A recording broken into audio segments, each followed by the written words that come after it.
भक्त प्रेमियों, आराध्य जीवन सत्संग में आपका हृदय से स्वागत है। सद्गुरुदेव कबीर साहब ने मृत्यु को जीवन की जननी कहा है।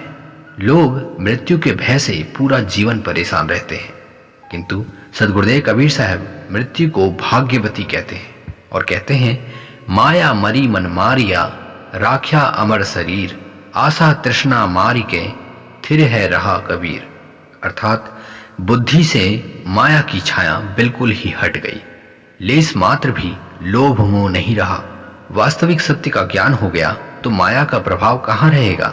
मन के सारे संकल्प विकल्प समाप्त हो गए, सारी चिंताएं ज्ञान की गंगा में बह गई। अब चिंता नहीं, प्रभु का चिंतन मात्र रह गया। दिल का सबसे बड़ा विकार तृष्णा भी जल गई।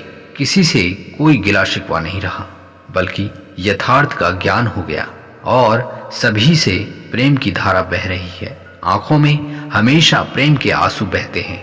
अपने अस्तित्व अमर तत्व को पाकर हृदय गदगद हो गया है। मैं जैसा आदि में था वैसा ही आज विकार मुक्त हो गया हूँ। मेरी वास्तविक अमरता मुझे मिल गई है। परमात्मा का वास्तविक शरीर ज्यों का त्यों रखा हुआ है।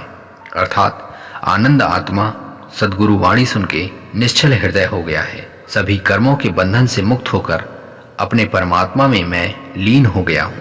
मित्रों, मन, माया और तृष्णा ही जीवन मृत्यु का कारण है और इसके मरते ही जीवन का पुनः जन्म हो जाता है।